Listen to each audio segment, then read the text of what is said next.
Okay, good morning everyone. Department of Public Works and Highways, Iloilo 4th District Engineering Office, Bids and Awards Committee would like to conduct the pre-bid conference for 11 civil works contract projects under this office. So may I request Ms. DP Ampere for the prayer? Good morning, Santa Barbara. Good morning, Iloilo. Good morning, Philippines. Welcome to our pre-bid conference. This is the uh, this is why we have the pre-bid conference, and you are here because you are confident of your documents.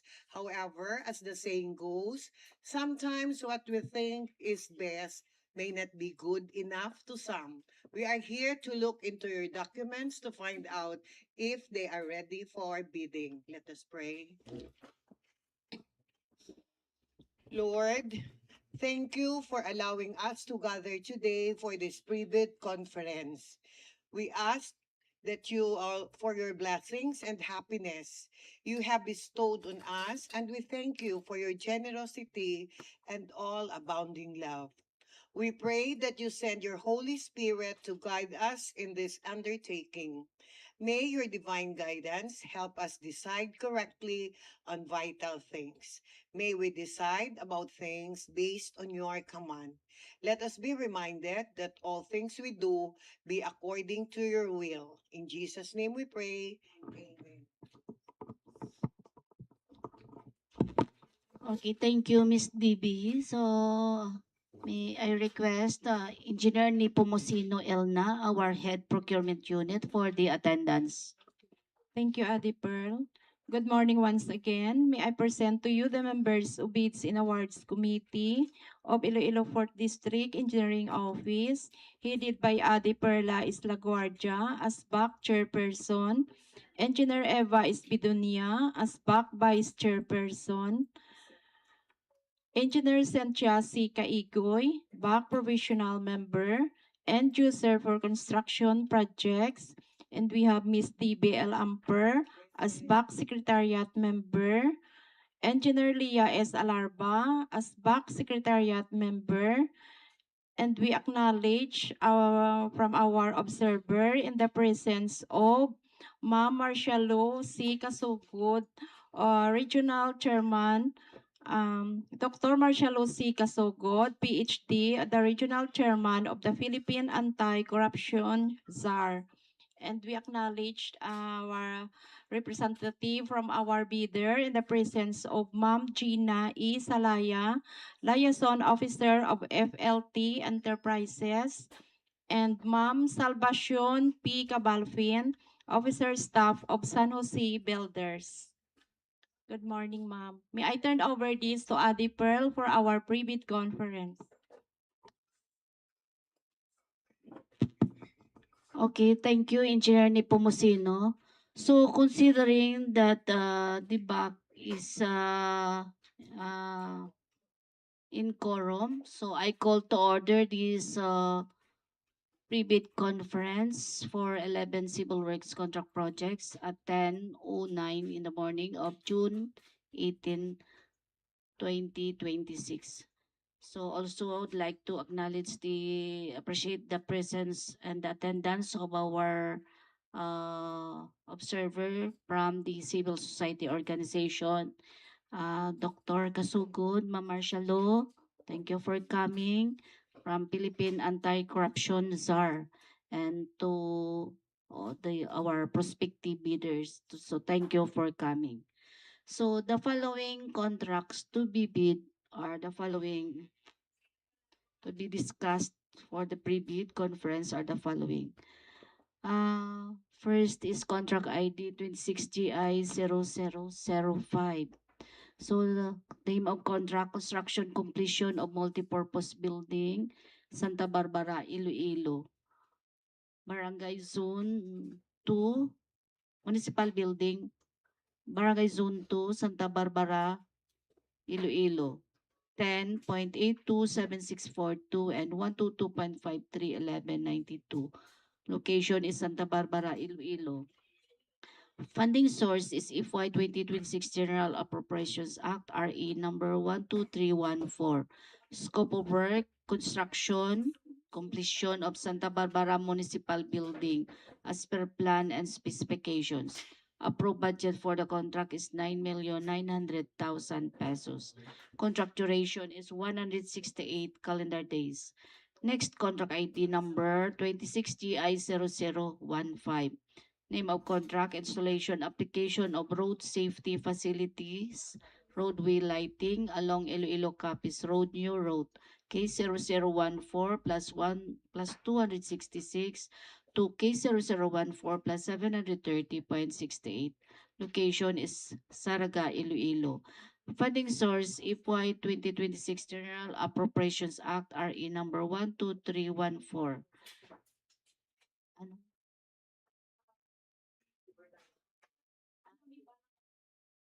Second. By the way, please, Engineer Bidonia, please take over for important matter to be addressed first. Okay. Next contract is 26 GI 0015. 0019. Construction of multipurpose building, government center, Poblacion, Leon, Iloilo, with coordinates of 10.780944 to 122.387186, located at Leon, Iloilo, with a funding source of FY 2026 General Appropriation Act, RA number 12314. Scope of work, construction of two-story multipurpose building, government center as per plan and specification, with approved budget for the contract of 10,395,000 with 98 calendar days for the contract duration. Next contract is contract ID 26GI0020. Rehabilitation of multipurpose building, covered gym, Zarraga, Iloilo, with coordinates of 10.822164, 122.609889, located at Zarraga, Iloilo, with a funding source of FY 2026 General Appropriation Act, RA number 12314. Scope of work, rehabilitation of existing covered gym, including roofing works, application of masonry and steel painting works, installation of reflected insulation, ceiling works, aluminum frame glass window, tile works, and marine laminated wall partition, and plumbing sanitary works as per plan and specification, with approved budget with approved budget for the contract of 10,395,000 with 169 calendar days for the contract duration. Next contract is contract ID 26GI0029, construction of multipurpose building, Barangay Pal-agon, Santa Barbara, Iloilo, with coordinates of 10.778861 and 122.515739, located at Santa Barbara, Iloilo, with a funding source of FY 2026 General Appropriations Act, RA number 12314. Scope of works, construction of multipurpose building, two-story with concrete and RSB works with unglazed tiles on all comfort room floors, painting works of wood and steel, complete doors and windows, complete plumbing works, complete electrical works with exhaust fan as ventilating system, plastering on all walls, with waterproofing on comfort room and balcony floors, with septic tank and catch basin, with trusses, purlins, and roof and railings as per plan and specification, with approved budget for the contract of 4,950,000 pesos, with 122 calendar days for the contract duration. Next contract is contract ID 26GI0032, reconstruction of concrete pavement, Leganes-Santa Barbara Road, kilometer 16 plus negative 412 to kilometer 16 plus negative 225 to kilometer 17 plus 263 to kilometer 17 plus 490, kilometer 22 plus 542 to kilometer 23 plus 100, located at Leganes, Iloilo, with a funding source of FY 2026 General Appropriation Act, RA number 12314. Scope of works, concrete reconstruction with 300 mm thick PCCP, including drainage system, paving of shoulders, and concrete sidewalks. Approved budget for the contract is 33,389,580 pesos, with 189 calendar days for the contract duration. Next contract is construction of multipurpose building, Next contract is 26 GI 0034. Construction of multipurpose building, Barangay Ulwangan, Leon, Iloilo, with coordinates of 10.821389 and 122.368333, located at Leon, Iloilo, with a funding source of FY 2026 General Appropriation Act RA number 12314.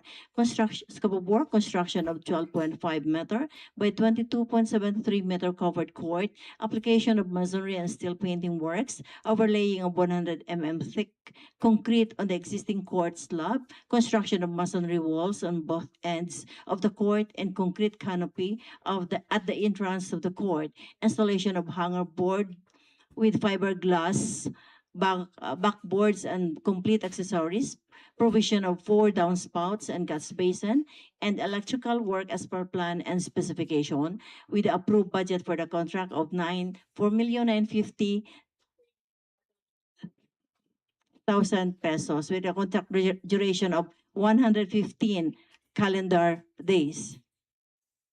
Next contract is contract ID 26 GI 0045. Name of contract, reconstruction of concrete pavement, junction Bangkalion Antique Boundary Road, kilometer 0022 plus 769 to kilometer 0022 plus 834. Kilometer 28 plus 200 to kilometer 28 plus 750, located at Leon, Iloilo, with a funding source of FY 2026 General Appropriation Act, RA number 12314. Scope of work, concrete construction with 300 thick PCCP, including drainage system and paving of shoulders, with approved budget for the contract of 35,451,500 pesos, with a contract duration of 195 calendar days. Next contract is contract ID 26 GI 0049. Name of contract, installation, application of road safety facilities, roadway lighting along Iloilo-Capiz Road, New Road, kilometer 15 plus 900 to kilometer 18 plus 636, located at Zarraga, Iloilo, with a funding source of FY 2026 General Appropriation Act, RA number 12314. Scope of works, installation of 143 sets solar-powered LED roadway lighting with 200 watts with 12-meter height pole, 3-meter single mast arm on concrete pedestals, furnished and painted with reflectorized paint, provision of 1 set pedestrian lane markings, and provision of 215 linear meter guardrails in accordance with approved plan and specification, with approved budget for the contract of 32,399,380 pesos, with 187 calendar days for the contract duration. Next contract is contract ID 26 GI 0072, construction of multipurpose building, Barangay Calabua, Leganes, Iloilo, with the coordinates of 10.809, 397, and 122.58154, located at Leganes, Iloilo, with the funding source of FY 2026 General Appropriation Act, RA number 12314. Scope of work, construction of 16.5 meter by 25 meter covered court, including masonry painting works, concreting of the court slab with a finished floor elevation of 0.6 meter above the natural ground line, installation of hanger boards with fiberglass backboards and complete accessories, installation of sidings at both ends of the court, and electrical work as per plan and specification, with the approved budget for the contract of 4,950,000 pesos, with 151 calendar days for the contract duration. Last contract is contract ID number 26 GI 0077, construction of multipurpose building and evacuation center along Gustilo Street, Barangay Poblacion, Leganes, Iloilo, phase 3, with coordinates of 10.786, 148, and 122.589-202, located at Leganes, Iloilo, with the funding source of FY 2026 General Appropriation Act, RA number 12314. Scope of works, extension of existing reinforced concrete column construction of reinforced concrete bleacher and stage installation of CHB wall, extension from the mezzanine floor level up to the top of the bleacher, including cement plastering and masonry painting, application of waterproofing works on bleachers, and provision and installation of steel columns with anchor bolts securely bolted and connected as per plan and specification, with approved budget for the contract of 19,800,000 pesos, with a contract duration of 228 calendar days.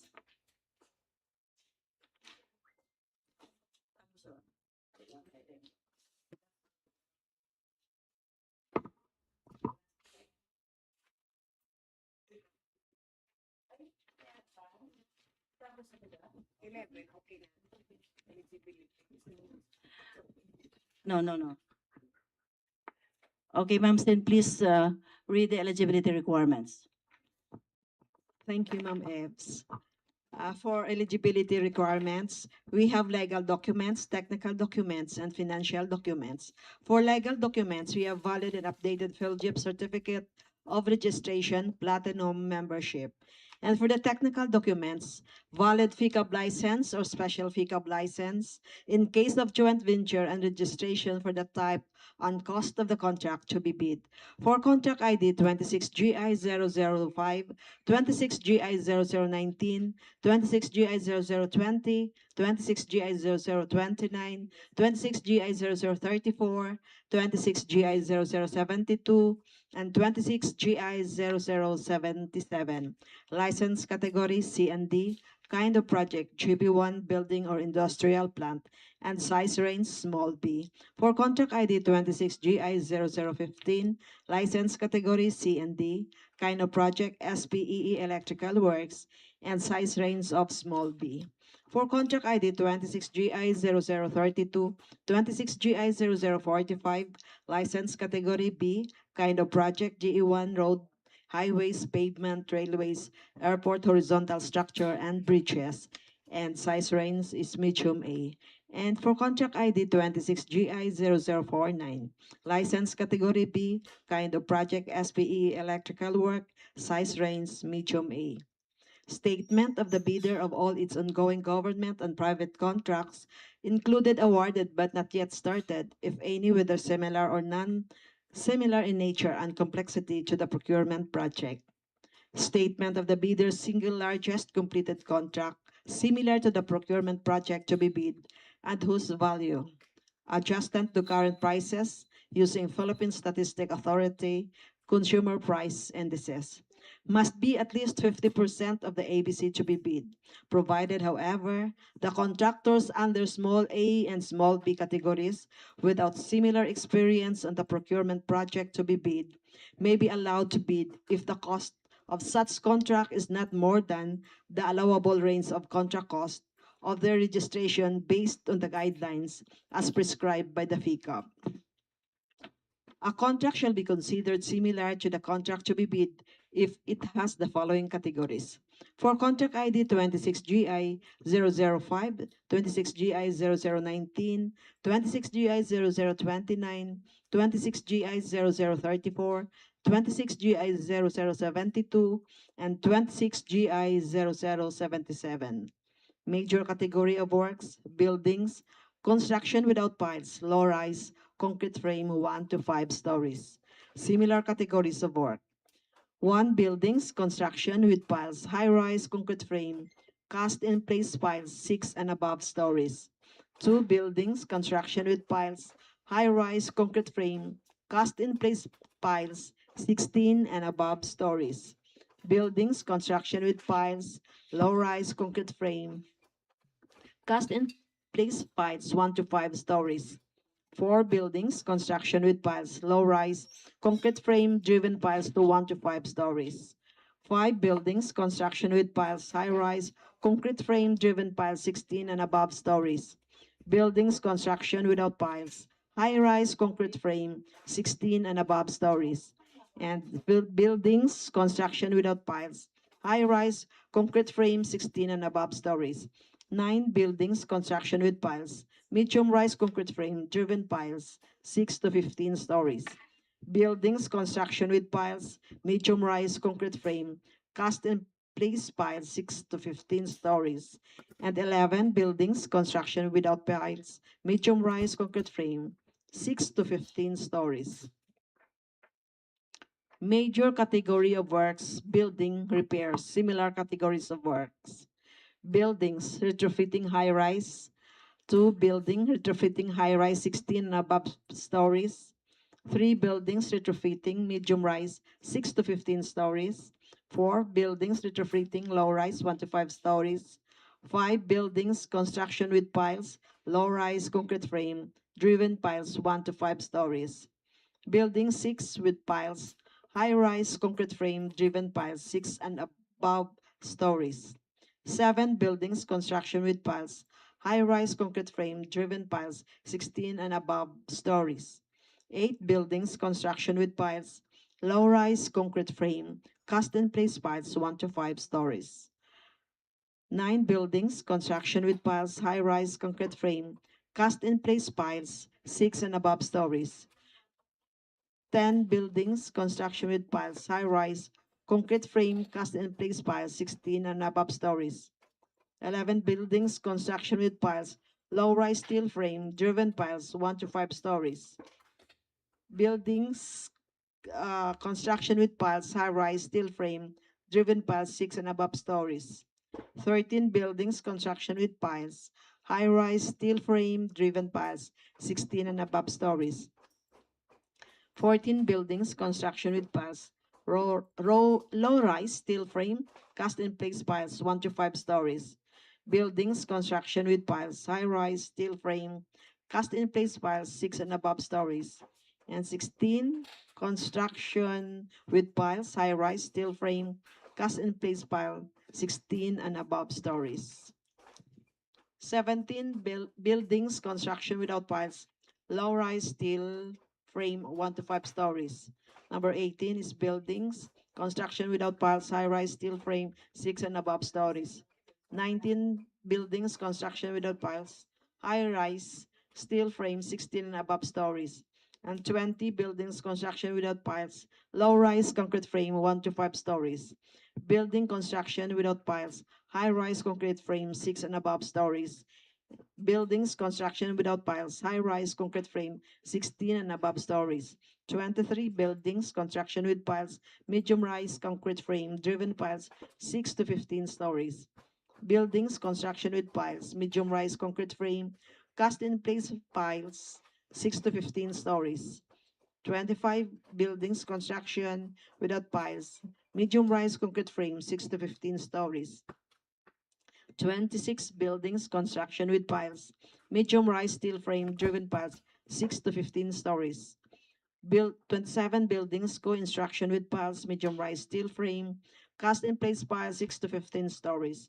28 buildings construction without piles, medium-rise steel frame 6 to 15 stories. 29 building completion, 30 building renovation, and 31 building restoration. For contract ID 26GI0015 and 26GI0049, major category of works, electrical works, construction, road safety system, such as solar LED streetlights, solar studs, signalization. And for the similar categories of work, traffic engineering and management system, including road safety devices. And for the contract ID 26GI0032 and 26GI0045, major category of works, roads rehabilitation, PCCP. And for similar categories of work, roads construction, PCCP, roads construction, tunnel, PCCP. And for the financial documents, the bidder's computation of net financial contracting capacity must be at least equal to the approved budget for the contract to be bid, computed using the prescribed formula. And FCC equals to current asset minus current liabilities times 15 minus the value of all outstanding or uncompleted portion of the project under ongoing contracts, including awarded contracts yet to be started, coinciding with the procurement project to be bid. The values of the domestic bidders' current assets and current liabilities shall be based on the latest audited financial statements submitted to the BIR. For joint venture, valid joint venture agreement in accordance with RA 4566 or the contractor's license law and its implementing rules and regulation. Each partner of the joint venture shall submit their respective PhilGIP certificates of registration in accordance with Section 20.2.9.1 of the RA 12009 implementing rules and regulation. The submission of the technical and financial eligibility documents by any of the joint venture partners constitute compliance, provided that the partner responsible to submit the NFCC shall likewise submit the statement of all its ongoing contract. Submission and receipt of bids. Submission and receipt of bids, first envelope technical proposal and second envelope financial proposal. One original copy of the technical and financial envelope of its bid. Take note that prior to the sale bidding of documents, only the following documents are required from prospective bidders to wit: company ID or any government issue ID, authorization letter if not authorized, license officer in the CWEA such as special power of attorney for sole proprietorship or board, partnership, joint venture, resolution with secretary certificate for cooperation, partnership, joint venture, cooperative. Content of the first envelope technical proposal. First is the fellowship certificate of registration, platinum membership in accordance with the section 20 of the implementing rules and regulation of RA 12009. Pickup license and registration and special pickup license if joint venture, statement of all ongoing government and private contract, statement of SLCC, NFCC computation, and joint venture agreement if applicable. Bid security in the prescribed form amount and validity period. If the form of a surety bond, submit also a certification issued by the Insurance Commission or original copy of notarized bid securing declaration. Bid validity period of 120 calendar days from the date of submission of bids. For bid security validity period still 120 calendar days from the date of submission of bids. Form of bid security, we have the cash or cashier or manager's check issued by a bank.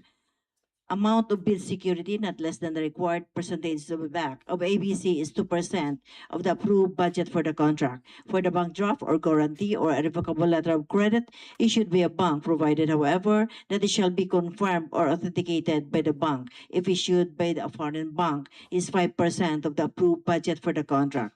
For surety bond, callable upon demand, issued by a surety of insurance company, duly certified by the Insurance Commission as authorized to issue such security is 5% of the approved budget for the contract. For the project requirement, we shall include the following: latest general information sheet, GIS, reflecting the beneficial ownership information duly received by the Securities and Exchange Commission for corporation, organizational chart for the procurement project to be bid. Use DPWH and FRA-13 form in the DPWH procurement manual. List of contractors personnel such as project manager, accredited project engineers, materials engineers, and foreman to be assigned to the procurement project to be bid with their complete qualification and experience. Date. Use DPWH and FRA-14 form in the DPWH procurement manual. List of contractors' major equipment units which are owned, leased, or under purchase agreements supported by proof of ownership or certification of availability of equipment from the equipment lessor or vendor.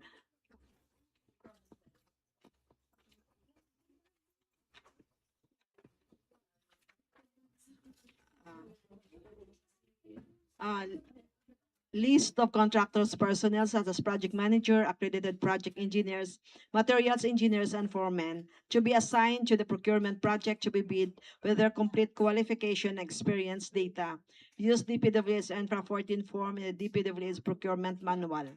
List of contractors' major equipment units, which are owned, leased, or under purchase agreement supported by proof of ownership or certification of availability of equipment from the equipment lessor or vendor for the duration of the project, as the case may be, and minimum materials testing equipment, as per DO number 11, series of 2017. Use DPW's Infra 15 form in the DPW's procurement manual. Note for contract ID number 26GI0032, 26GI0045, and 26GI0049, ISO 9001, 215 certification as per DEO number 110 series of 2024. The omnibus sworn statement in accordance with section 54.3 of the implementing rules and regulation of RA 12009. For the contents of the second envelope for financial proposal, original of duly signed and accomplished financial bid form in accordance with the form prescribed in Section 9, Philippine bidding documents related forms of the bidding documents, original of duly signed bid prices in the bill of quantities, duly accomplished this detailed estimates form, including a summary sheet indicating the unit prices of construction materials, labor rates, and equipment rentals used in coming up with the bid and cash flow by quarter. Sealing and marking of bids. Bidders shall enclose their technical documents described in instruction to bidders. Clause 12 in one sealed envelope marked technical component and the financial component in another sealed envelope marked financial component, sealing them all in an outer envelope marked bid. The bid shall be typed or written in ink and shall be assigned by the bidder or its duly authorized representative. All envelopes shall contain the name of the contract to be bid in capital letters.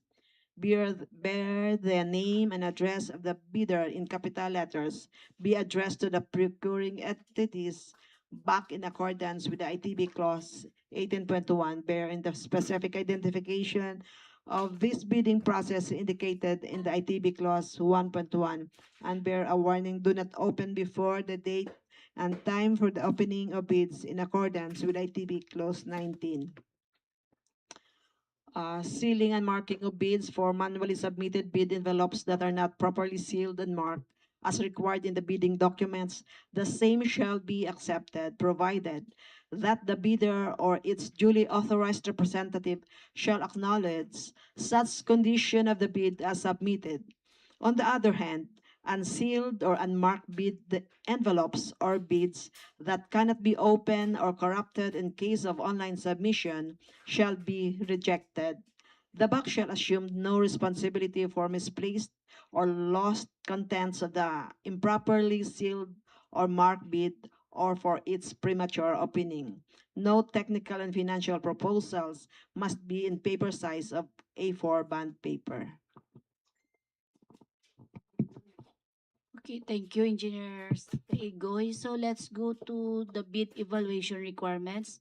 Engineer Nepomuceno is requested to present. For bid evaluation. The financial component of the bids of each pass bidder shall be evaluated using non-discretionary criteria, including arithmetical corrections for computational errors, and thus determine the correct total calculated bid prices. The Bids and Awards Committee shall automatically disqualify any total calculated bid price which exceeds the approved budget for the contract. The following factors are to be considered in the evaluation of the bid prices. First, completeness of the bid. Bids not addressing or providing all of the required items in the bidding documents, including the bill of quantities, shall be considered non-responsive and thus automatically disqualified. No price or a zero or a dash is indicated in a required item free to the government, and all prices are deemed to include all taxes. For arithmetical corrections, first, bid prices in figures versus words prevail. Next, total price per item versus unit price per item as extended or multiplied by the quantity of the item, unit price prevails. Next, stated total price versus actual sum of prices of component items, actual sum prevails, and unit cost in the detailed estimate versus unit cost in the bill of quantities prevails. And for the total calculated bid prices as evaluated and corrected for computational errors and other bid modifications which exceed the approved budget for shall be disqualified. Thank you, Engineer Nipomucino. So let's go to post-qualification requirements. Engineer Iba Bidonia is requested to present, Ma'am Eb. Thank you, Ampar.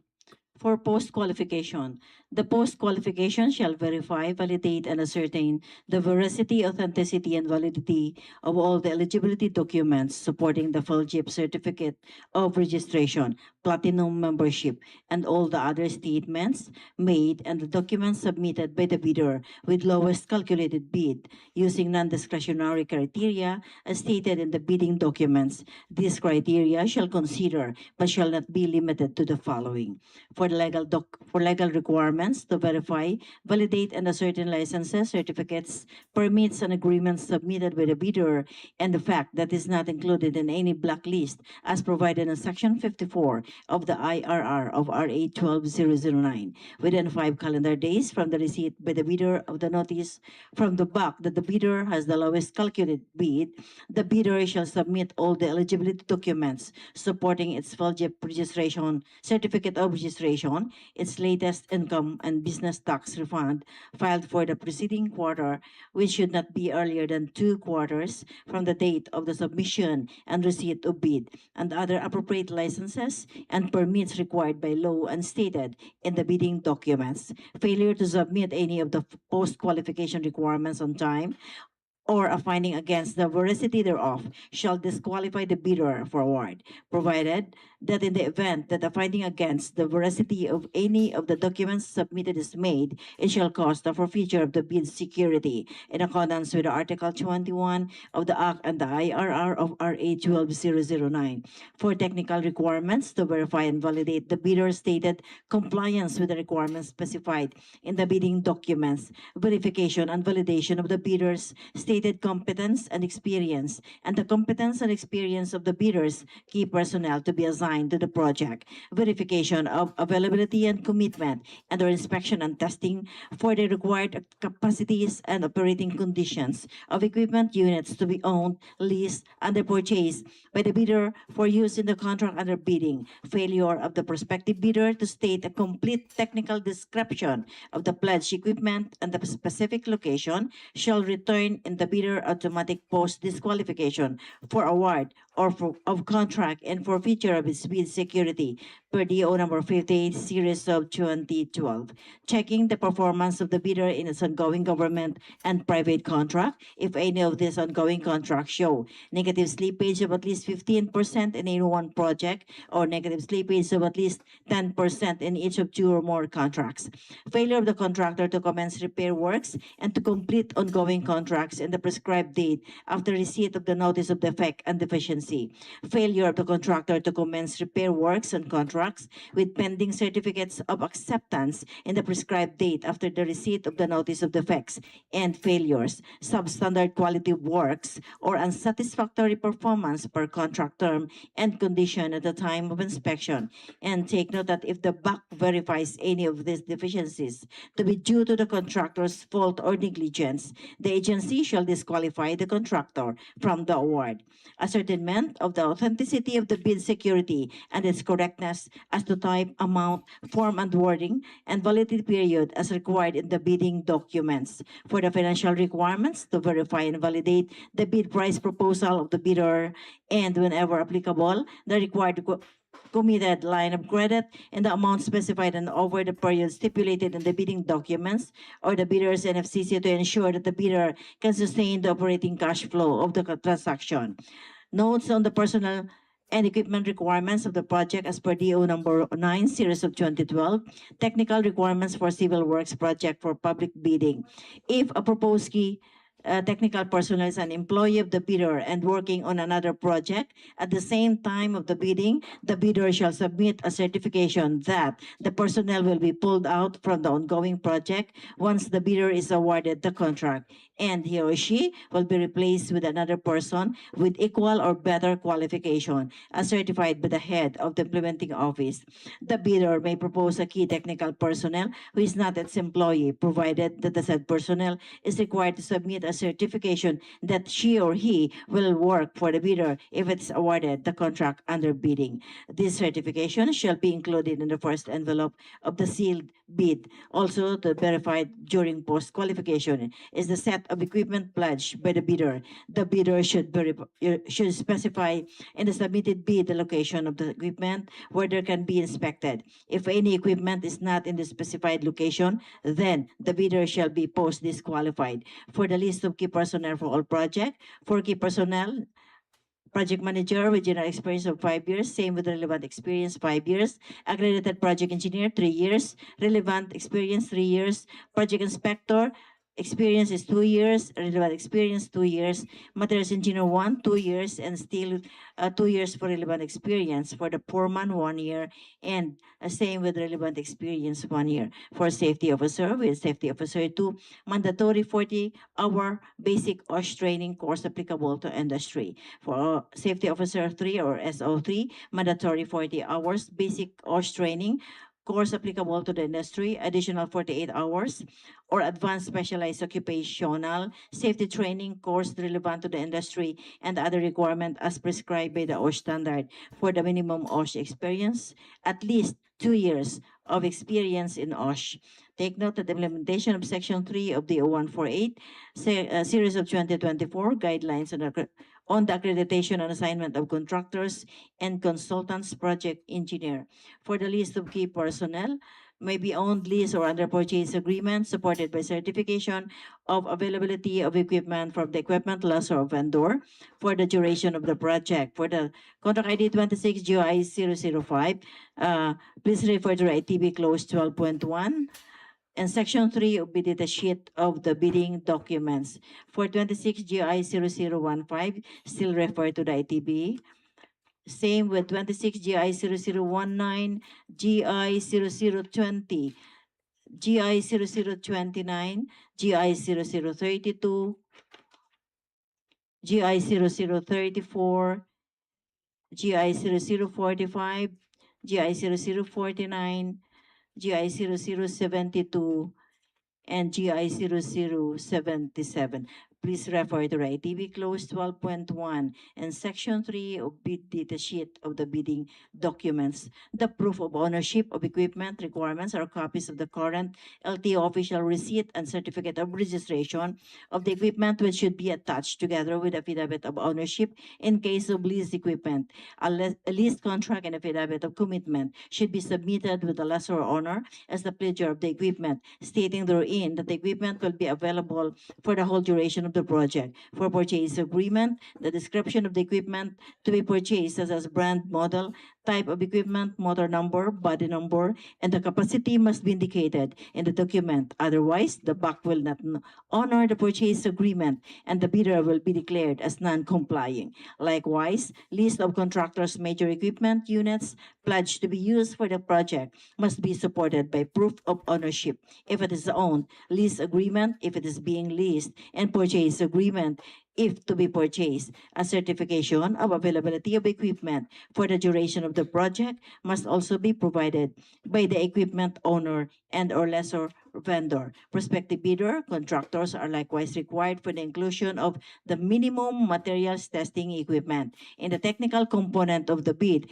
in compliance with the DEO number 11 series of 2017, superseding DEO number 80 series of 1990, and all other issuances DEO number 8 series of 1996 and DEO number 138 series of 2015. All documents in support of the ownership of equipment pledged as a CR, certificate of registration, and LDO or official receipt, sales invoice, official receipt if applicable, and other documents photocopied from the original shall be legibly readable and will be authenticated as needed during the post-qualification process.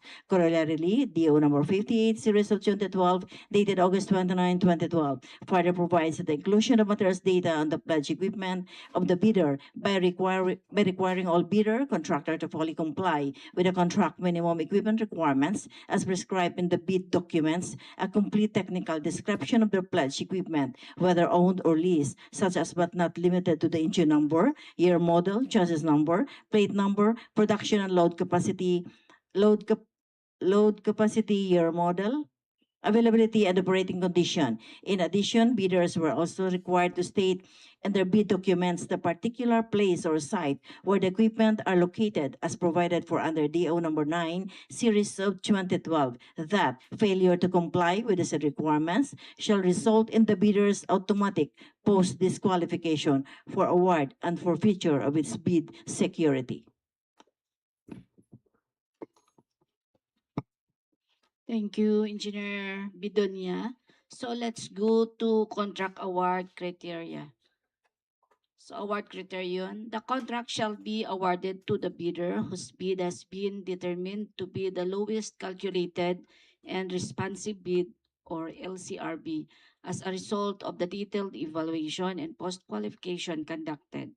Contract award should be made within the bid validity period. Notes on subcontracting. Subcontracting is not allowed. Required performance security, surety bond, the amount of not less than 30% of the contract price. Common reasons for rejection of bids, ineligibility and post-disqualification of bidders. Failure to submit the original copy of the surety bond certified by the Insurance Commission, indicating the name of project, the procuring entity in the name of contractor for bid security. Overlapping of pledged equipment and committed key technical personnel. Late submission of bid.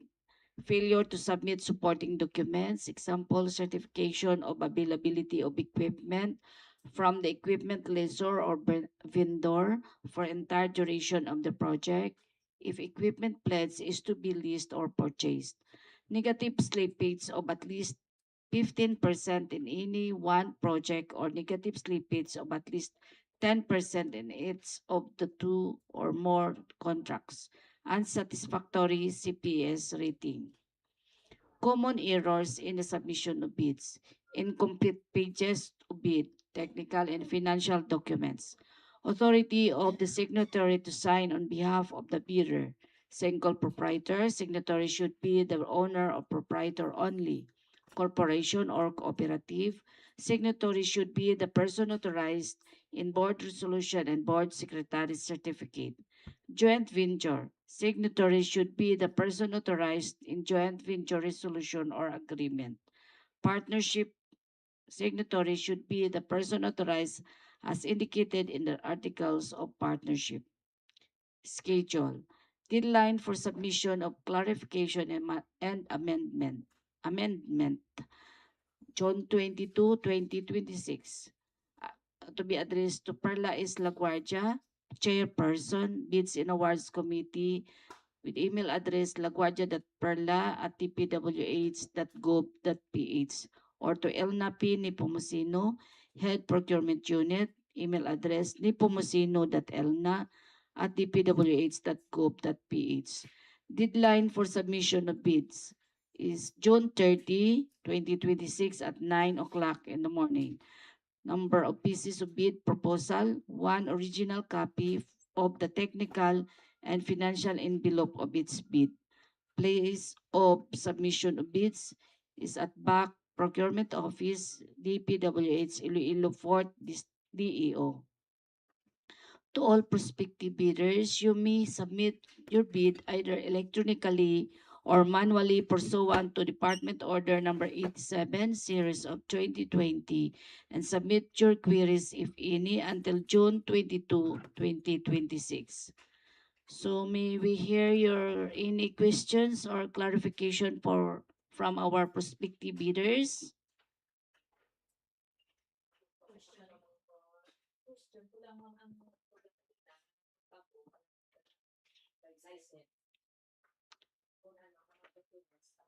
So, considering that the Department of Public Works and Highways has a centralized eligibility processing at the central office, we suggest that such a prospective bidder will undergo First, the registration, CRC certificate, maparegister muna sa Civil Works application naman sa Procurement Service Central Office. So submit all your eligibility documents to Central Office Procurement Unit, Procurement Office. Procurement Service, I mean, PS, for so you can maano man ninyo sa CWA, download man ninyo sa DPWH na website ang mga requirement for registration. Mag-apply muna kamo certificate of registration sa department. So, balaan man ninyo na ma-download man ninyo ang mga requirements. Okay? So, any questions? Verified? So, may requirement lang na i-download lang ninyo ang requirement for registration.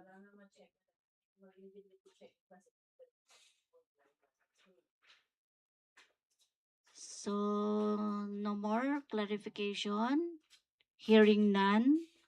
So, our pre-bid conference adjourned at 10:56 a.m. of June 18, 2026. Thank you and God bless us all.